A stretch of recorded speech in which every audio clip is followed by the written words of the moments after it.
Okay, good morning, children. Today I am going to teach one more new lesson, Ninda Ras.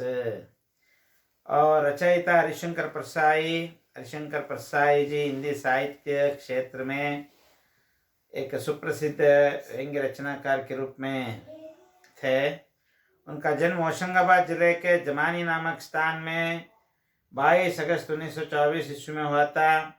प्रारंभिक विद्याभ्यास मध्य प्रदेश में हुई। बाद में नागपुर विश्वविद्यालय से हिंदी में एमए पास किया। आप अध्ययन कार्य में कुशल थे। परसाई जी नियमित रूप से साप्ताहिक हिंदुस्तान, धर्मयुग तथा अन्य पत्रिकाओं के लिए अपनी रचनाएं लिखते रहे। आपका निधन 10 अगस्त 1995 ईस्वी में हुआ और इनकी प्रमुख रचनाएं कहानी संग्रह हंसते हैं रोते हैं, जैसे उनके दिन फिरे। उपन्यास के बारे में सोचे तो रानी नागपनी की कहानी, तटकी कोच। इनकी निबंध संग्रह के बारे में सोचे तो तब की बात और थी, भूत के पांव पीछे, बेईमान की परत, पगडंडियों का जमाना, सदाचार का तावीज, शिकायत मुझे भी है और अंत में आदि है।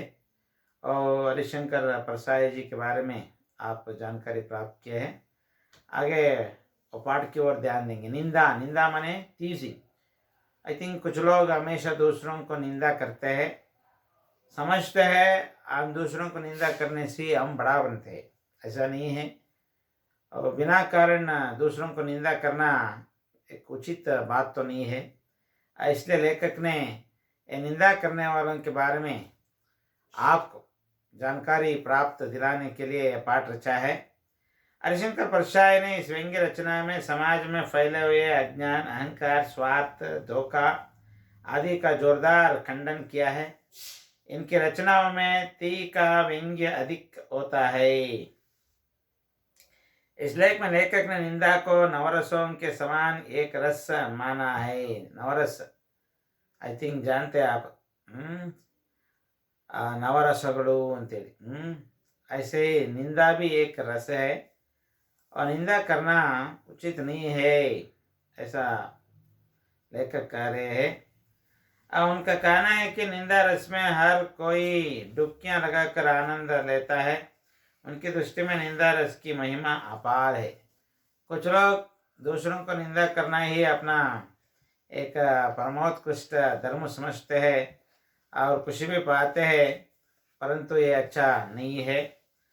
हरिशंकर परसाई कहते हैं कि उनका एक मित्र बिना बताए लेखक के घर पहुंचता है, दूसरे लोगों के बारे में घंटों तक अनाप शनाप बक्खर चला जाता है।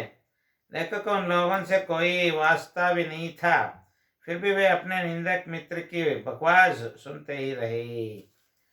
और पहले उदाहरण हरिशंकर परसाई ने आपके सामने प्रकट कर रहे हैं।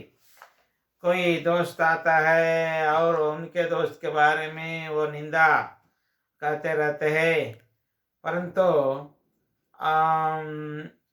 ये लेखक को उनके बारे में जानकारी नहीं है, फिर भी वो क्या बकवास उन्हें कहते हैं, वो खाली सुनते रहते हैं। लेखक का मित्र बड़ा विचित्र व्यक्ति है। उसके पास कई परिचित लोगों के दोषों का भंडार है। वह हर किसी के सामने दूसरे लोगों के अवगुणों की निंदा करता रहता है। कई लोग उस निंदा रस का आनंद लेता है। हरिशंकर परसाई का मित्र का लक्षण ही ऐसा है, और दूसरों के बारे में निंदा करने के लिए उनके पास बहुत दोस्त तो है। किसी न किसी दोस्त का नाम लेकर दूसरों के सामने निंदा करते, वो ऐसा है, वो ऐसा है, ऐसा है। हम आज के जमाने में लड़कियों में ज्यादा से ज्यादा ये गुण देखते हैं, परंतु लड़कों में कम है, लड़कियों में ज्यादा है। फिर भी यहाँ कुछ आदमी भी ऐसा ही है, दूसरों को हमेशा निंदा करना, शिकायत करना वगैरह वगैरह। 4-5 निंदकों को एक जगह बिठाकर उनकी टीका टिप्पणी सुननी चाहिए। वे सब इतनी तल्लीनता के साथ मजेदार भाषा में दूसरों की निंदा करने लगते हैं कि कोई भी उस महफिल से उठने का नाम नहीं लेता। अगर ये 4-5 लोगों को एक साथ बिठाकर उसके सामने एक मित्र का दोष निंदा के रूप में प्रकट करते हैं, परंतु इनके मित्र कोई भी उसके सामने और उसका मुंह बंद करने के लिए कोशिश ही नहीं करते हैं। मतलब है जो कहता है खाली ये सुनते हैं बस।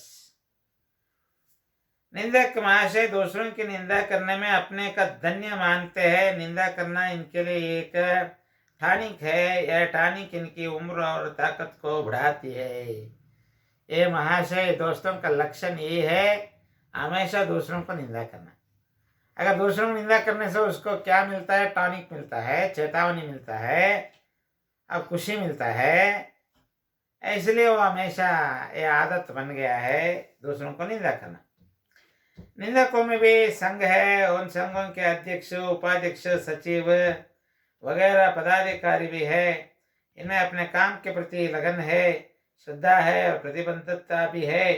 निंदकों का संगठन, शक्ति और कार्य करने की पद्धति निरुपम है।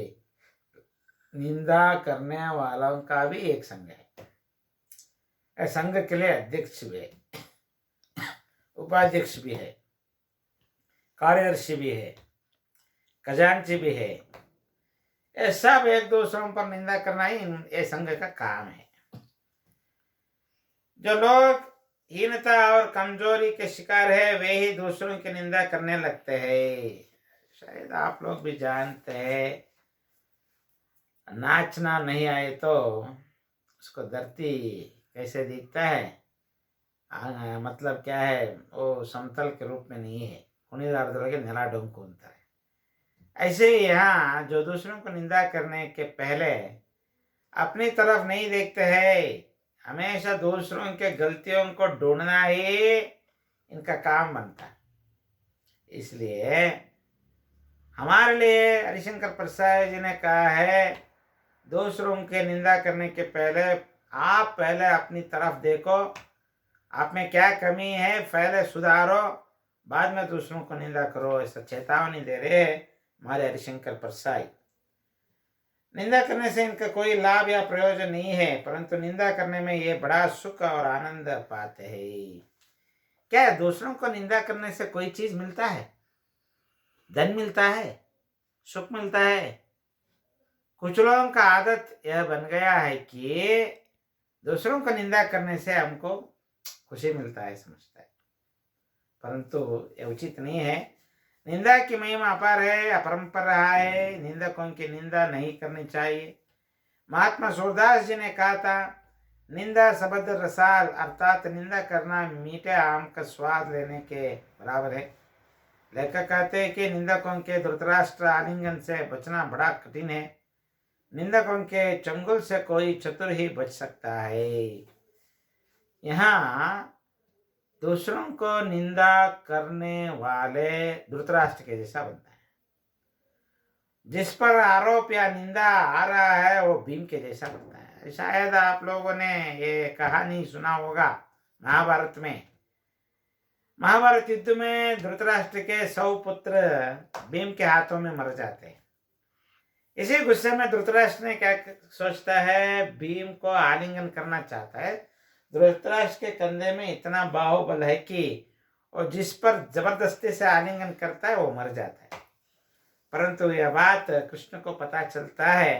वो भीम को बचाने के लिए एक लोहे का विग्रह भीम के जैसा बनाकर सामने रखता है। धृतराष्ट्र वो लोहे का मूर्ति को ही आलिंगन करता है, वो लोहे का मूर्ति टूट जाता है।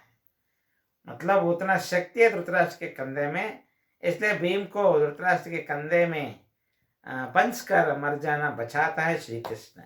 श्री कृष्ण ने 5 लोगों को बहुत तकलीफ उठाकर बचाया है। आपने महाभारत अभी अभी दूरदर्शन में देखा होगा। इसलिए निंदा भी ऐसा ही है। केवल निंदा से बचने वाला कौन है? वो चाणाक्ष है। चाणाक्ष, केवल चाणाक्ष लोग ये निंदा से बच जाता है। निंदा करना वाला धृतराष्ट्र हो तो बचने वाला भीम के जैसा होना चाहिए। इसलिए आप दूसरों की निंदा नहीं करना चाहिए। अगर निंदा आप पर आए तो आप वहाँ नहीं खड़ा होना, तुरंत चले जाना पड़ता है। ओके, ठीक है। शायद निंदा रस नवरसों में निंदा भी एक रस है।